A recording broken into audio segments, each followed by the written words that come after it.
Morning, Mr. Zakir Naik. My name is Jamish Damani. First of all, I want to thank you for what you're doing here. I've really taken a lot away from here, I'm sure.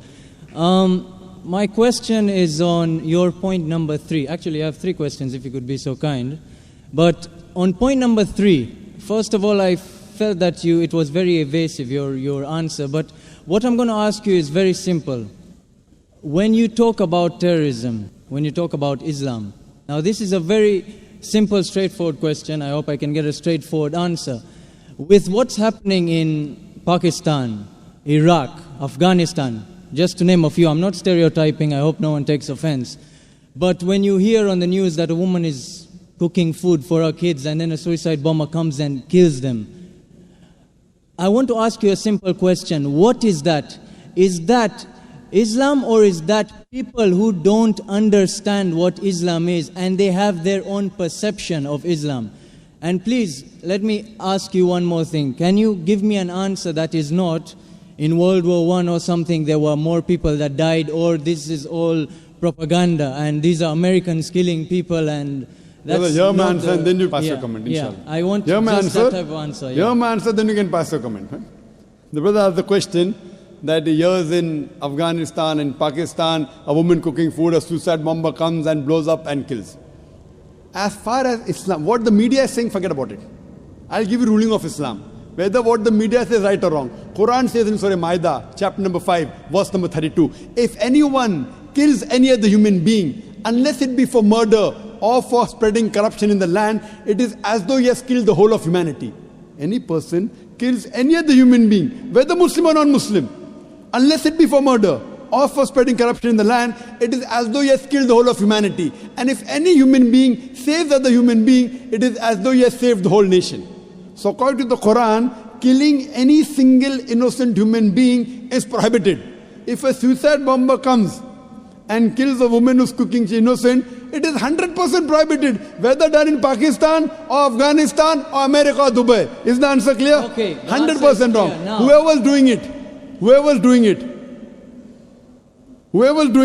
whether namesake Muslim or American or propaganda, whoever's doing it, it is totally prohibited. Okay. Fine, so is it clear answer? That is clear. 100% clear? 100%. Whether you do, anyone so that does. Is wrong, yeah? 100% wrong. It is as though he has killed the whole of humanity. There is no other scripture that I know of today. Okay. There is no other scripture that I know of today that gives this statement that if you kill one human being, it is as though you killed the whole humanity, except the Quran. There is no other scripture that I know which says that if you save one human being, you have saved the whole of humanity. No other scripture. Perfect. Now can I ask you something? Yes, you are told most me welcome. This is wrong, yeah? 100% wrong. Fine. Now, why are you here? The way I look at it, all of these are innocent, loving people here. Why isn't this convention somewhere like Afghanistan and Pakistan trying to teach people that what they are doing is not Islam and is just some brainwashed chaos? And that they're going to go to hell and they're not going to go to heaven for killing innocent people, for the 911 attacks, for the London bombings. Innocent people died. If I don't like you and I kill you, it's more justified than if I don't like somebody, if I don't like Jews and I go and kill innocent Americans with families. Why don't you go and educate these people and have a better cause rather than converting 4 or 5 people here? And save thousands of lives. Brother has asked a very good question.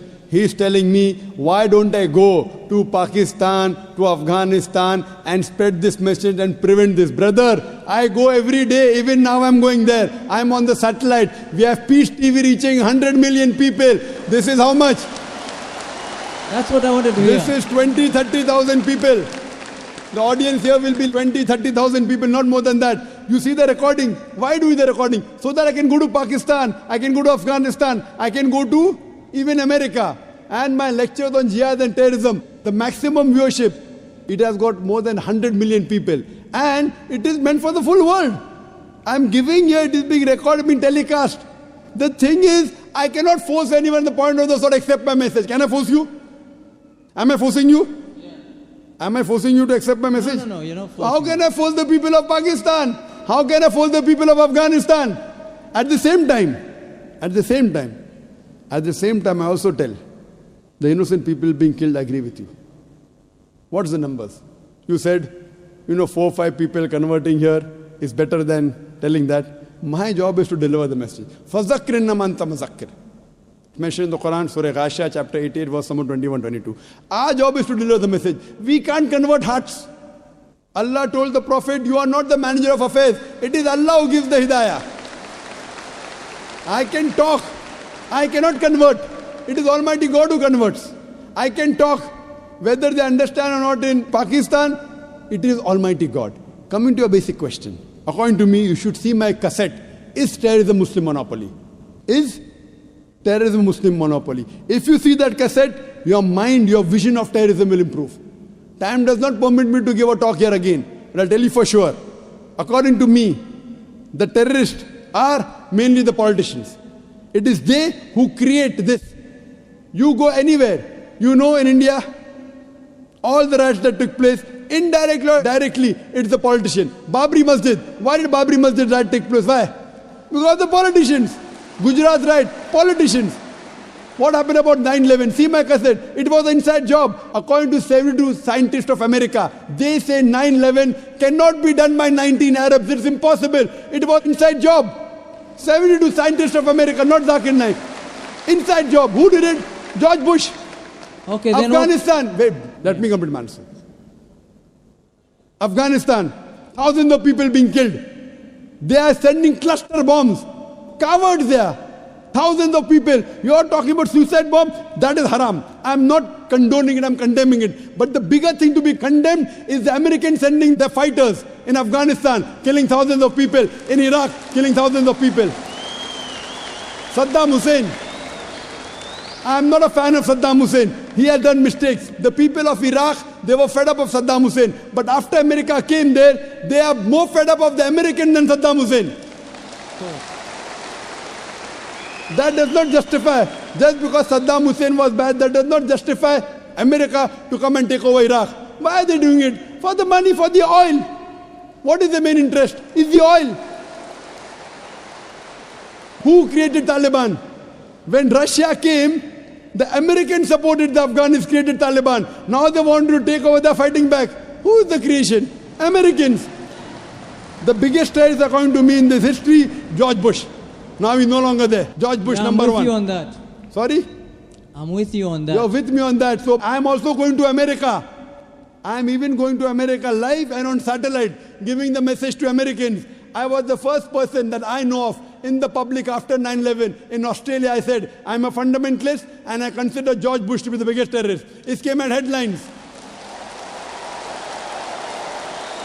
In December 2001, when I gave a talk in Australia, when the Consul General asked me that what do you consider, who's a terrorist? I said George Bush number one. It came as headline, Dr. Zakir Naik calls himself a fundamentalist and considers George Bush to be terrorist number one. Now every Tom, Dick and Harry is calling him a terrorist. At that time, no one had the guts. What we realized, we are speaking the truth. Now whether George Bush, many people say, when I gave a talk in London on terrorism, very good talk, people enjoyed. A youngster comes and says, death to George Bush, death to George Bush. Full talk of mine gone. Our beloved Prophet Muhammad Sallallahu Alaihi Wasallam, there were two staunchest enemies of Islam. Both were called Umarain. The Prophet prayed to Allah that give hidayah to one of these two Umar. And Umar bin Khattab, may Allah be pleased with him, who was the second caliph of Islam. Allah gave hidayah, who was the staunchest enemy of Islam, became the staunchest supporter. Therefore I said, may Allah give hidayah to George Bush. I cannot. I can speak. I cannot give hidayah. I can tell him what he's doing is wrong. I don't want to kill him. I want him to accept Islam. Killing is useless. What's the use of killing? Accepting is better. So that's the reason we are giving the message. Those whose hearts are opening, they're accepting. Inshallah, God will open your heart also one day. So when God opens your heart one day, I cannot do it. I can give the message. I can't force you. Unless God gives you, unless you strive. If you strive, God will help you. If you don't strive, your heart will not be opened. Some people ask question only for questioning. Arey question puchne ka hai. But the true gentleman, marat ka bachcha wo hai. When he gets the answer, he accepts it. People just ask for questioning. Why question puchne ke liye? You spoke very loudly. I am asking you, I gave a speech. I said so many things. Do you agree with it or not? Yes, I agree with it. Are you a Hindu? I'm actually your favorite. I'm an atheist. Atheist, That's what I mashallah. heard you enjoy. You're atheist. You're my favorite. No, I'm not your friend, but I was told that you like having debates with such. Yes, atheist. Okay, brother, you're an atheist. Fine. I would like to congratulate you. You'd like to what? I would like to congratulate you. You know why? Why? The reason I congratulate you because all the others, all the human beings, they're blindly following. Father is a Christian, so son is a Christian. His parents are Hindu, he's a Hindu. Many of the Muslim parents are Muslims. You are thinking. I don't know if their father was atheist. Father was atheist? No. Ah, good. So you're thinking. These are the people, they worship this Almighty God who falls down and breaks.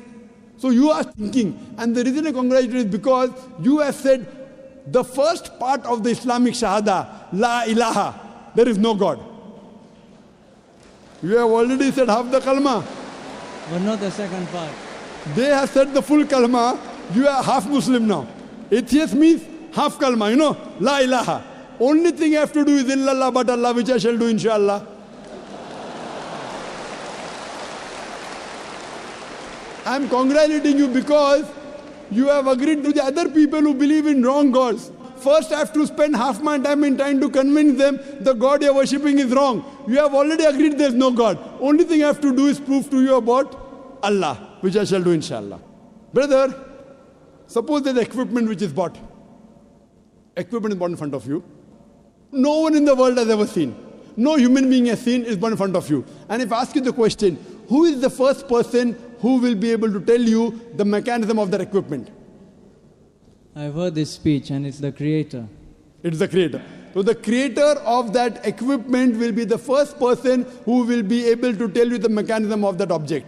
You may say creator, you may say manufacturer, you may say inventor, you may say maker, whatever it is somewhat similar. Now I'm asking you a question. How did this universe come into existence? How did this universe come into existence? You are going to now mention the Big Bang and all No, of I'm that. asking you. Yeah. Don't tell me what I'm going to mention. I Well, want to know what is the... If you want No, to- you are... I'm asking you according to your knowledge. No, the thing is, I've actually heard this speech before. I'm Fine. actually a good fan of yours, you know that? MashaAllah, you're a good fan. Good fan, theoretical or practical? If you're a Theoretical practical and fan, practical. you will follow. If I'm wrong, you correct me. If I'm right, you join me. No, I only learnt about you about 2 weeks back, actually. Fine. So in 2 weeks, you became a great fan. MashaAllah, I'm very happy about it. In 2 weeks, you learn about me. That means you know. You know about the creation, the Big Bang, Yes, which we yes, came yes, to know yes. I know all of recently. that, Quran mentioned 14 years ago in Surah Anbiya chapter 21, verse number 30. Avalam yaral ladhina kafaru. Well, I don't know the verses, but... Fine, but you know that. Yeah. Similarly, we did not know that the earth was spherical. We came to know recently. Quran mentioned 14 years ago in Surah Naziyat chapter 7 and Yes, verse number I 30 know. it is spherical. We thought first the light of the moon is its own light. Quran mentions 14 years ago the light of the moon is not its own light, reflected light, which we came to know recently. Who could have mentioned this? There is biology, there is water cycle which you learned in school. There is embryology, there is genetics. My question is, who could have mentioned all these things in the Quran? So if you have heard this, you also know the answer. Who could have mentioned in the Quran? Same answer. The creator. The creator. This creator who has mentioned in the Quran, we call as Allah. So that means you believe in the creator. Who could have mentioned this in the Quran? The creator. The creator who created the human beings, the person who created all this universe. It can't be a human being who writes all this. So now do you believe in a creator? Well, there are different perspectives you see a person The has. You perspective can we'll think discuss later about on. science or you can think about God. Now the debate is which to follow. No, The we can problem- follow both. I believe in as both. as I said, I'm a student of science also I am a believer in God. Both. as my opening question stated, what I asked about terrorism, I believe you also know those are certain facts that Brother, we'll come to mitigate. terrorism later on. Yeah. Wait, We brother. are talking Brother, about that. brother, Why wait, I don't brother, believe. Brother, wait. You asked me direct question, suicide bombing, killing innocent, wrong. I gave direct answer.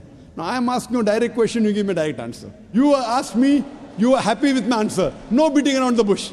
I am asking you directly, when you believe in the creator, why don't you accept the creator? I am asking you directly. You asked me direct question in front of 30,000 people. I gave a direct answer. I am asking you a direct question. You didn't believe in God, I congratulate you. Now I proved to you that the creator wrote the Quran. Now I am asking the question, why don't you believe in the creator? I didn't say that I believe in the Creator. No, I you was said the just Creator. mimicking your speech, Oh, I which didn't. I watched. Brother, I didn't ask you to come here to mimic me, please. Did I ask you to come and mimic me? I asked you, who wrote? You said Creator. I didn't say. Did I say that? No, but that's Even what in my speech, I don't say. That's what you said. Even I in didn't your say. speech. The questioner said. That means you haven't seen my speech correctly. Like how you are telling, when I ask an atheist, he gives the reply, Creator, not I. Not I. That means I haven't seen my speech correctly. It is a person like you, who I might have asked the question to, he gave the reply. Like how you gave the reply now. Did I ask you to mimic or did I ask you to give answer from your heart? So that means you are not a very truthful person. Huh? You asked me a question, brother. I gave answer directly. From my heart. Correct? Yeah. I am asking a question, you gave the answer, now you are saying that I am mimicking. Okay, if I say the Creator is what you want to hear, now... Not what I want to hear. No. Listen, hypothetically here. Not hypothetically. If we say that I agree to the Creator, now what if I say that I agree to the Creator of what was written, but I don't believe what was written justifies everything? You're giving me 6 facts. Correct. Very good. You're telling me Wait. 6 things, but there's a lot in life that's not written there. Fine. There's Come, nothing wait. about gravity or... You're just telling me about light on the moon. Correct. Very good. The brother says he believes in the Creator, but everything is not there. Brother, this book, the Quran, is not a book of science. S-C-I-E-N-C-E. It's a book of signs. S-I-G-N-S. It's a book of ayats. There are more than 6,000 signs, 6,000 ayats in the Quran, out of which more than 1,000 speak about science. It's not a book of science. 2 plus 2 is equal to 4, that's not written there. But the beauty of it is, what is written, we did not know. Human being didn't. That means the Creator wrote. If it had everything of science, it would be a voluminous book as big as the World Trade Center. Or maybe Burj Dubai, tallest building now. It is not a book of science, brother. Please don't misunderstand. It is to prove to the scientist that this is the word of God. This is the word of Creator. What do you have to tell me to disprove it? You have to take out a mistake in the Quran. Quran says in Surah Nisa chapter 4 verse number 82. أَفَلَا يَتَدَبَّرُونَ الْقُرْآنَ وَلَوْ كَانَ مِنْ عِنْدِ غَيْرِ اللَّهِ لَوَجَدُوا فِيهِ اخْتِلَافًا كَثِيرًا. Do they not consider the Quran with care? Had it been from anyone besides Allah, there would have been contradictions in it. There would have been mistakes in it. So for you to disprove the Quran to be the word of Allah, you have to take out mistakes. That's the reason I said, please come up and take out mistakes in the Quran. Why? If it's wrong, I will leave it. If it's right, you join me. It's a two-way, not one way. But how old is the Quran? I don't exactly know. How old the Quran is approximately 1400 years old. Okay, and how long have human beings existed in this planet? Human beings in millions of years. Millions of years. I'm not challenging you. Don't get this wrong. I like people challenging me. What is I the like reason? people challenging me. Yeah. Okay, if you want to challenge, then I'll take that step then. Okay, what is the reason that, first of all, I believe Christianity is older than Islam. No, you're wrong. You're wrong. Christianity is not older than Islam. What's the difference? Islam is there since time immemorial, since man set foot on the earth. Okay. From the first human being, it's already there. Prophet Muhammad is the last and final messenger. He came 1400 years ago. He was the last messenger. Quran is the last revelation, not the first revelation. This is the last testament. Otherwise, Islam is there since time immemorial. Isa alayhi salam, Jesus Christ, was a Muslim according to the Quran. Abraham was a Muslim according to the Quran. Peace be upon them all. So Islam means peace acquired by submitting our will to Almighty God. It is there since time immemorial. Okay, so getting to the point, I asked you the time scale that the Quran has existed and the time scale of human beings. After you not time scale of Quran. Islam is there since time immemorial. No, of the Quran, the book, Quran. The holy book. Not Islam. We can say Islam existed for forever. But why was the Quran placed on earth afterwards? Very good question. And I also wanted to ask you something I always wanted to know about. That is the Darwin's theory of evolution.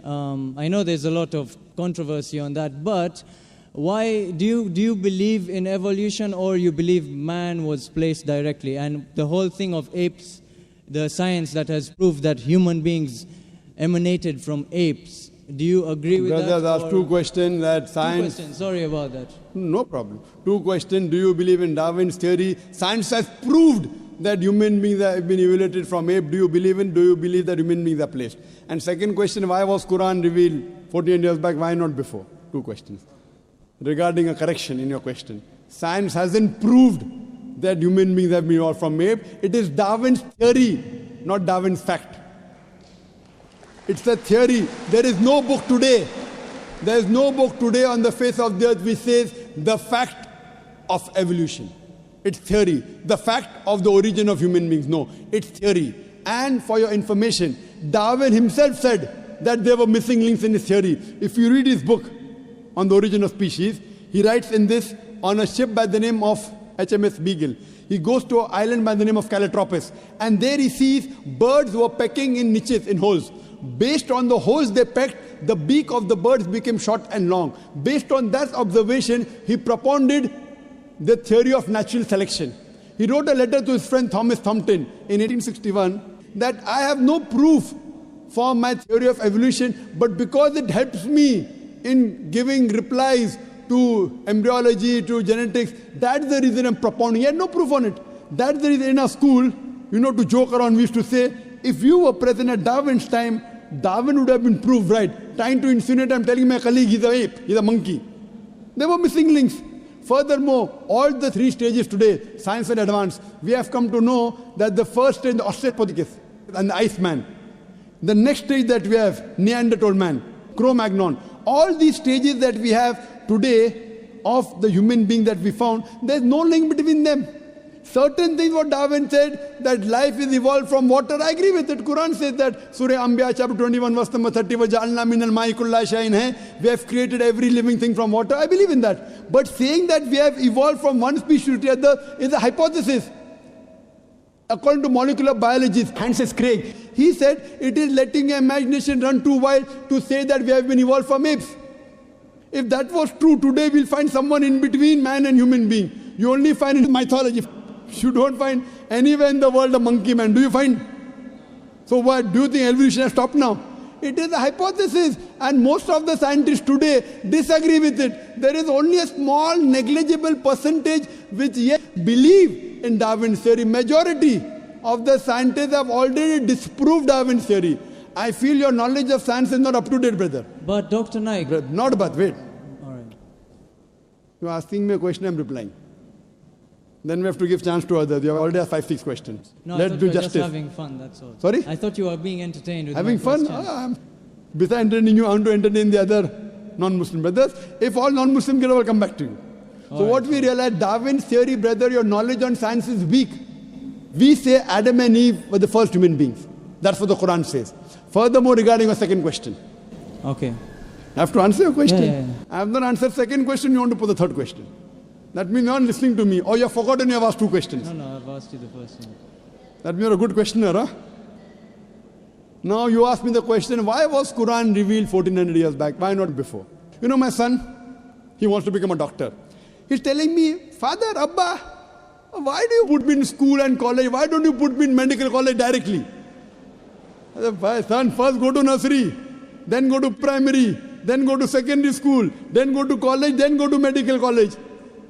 I can't put him in medical college directly. Why? He should know the basics. Similarly, Almighty God is our creator. He kept on sending other revelations. Almighty God, our creator, thought 1400 years back was the right time that human beings could absorb this message. He revealed it. He is our creator. He knows better than you and me. 1400 years back, he revealed his last message, the Quran, to the last and final messenger, Muhammad sallallahu alaihi wasallam. And it's mentioned in the Quran in Surah Ma'idah, chapter number 5, verse number 3. On this day have I perfected my religion for you, the perfect form, and have completed my favor on you, you talk the human beings, and has chosen for you Islam. After this, nothing new can be added into the basics of Islam, nothing can be subtracted. That's it. So Almighty God knows when we can imbibe the message of the Quran. And this is the last testament, last messenger, Prophet Muhammad. No other messenger will come after this. Hope this answers your question. And I hope that you even accept, besides being my fan, you also accept my teachings, inshallah. Maybe next time when you come here. Maybe next time. Maybe. You tell me I'll come again tomorrow. I'm flying tomorrow. I'll come back fast for you alone.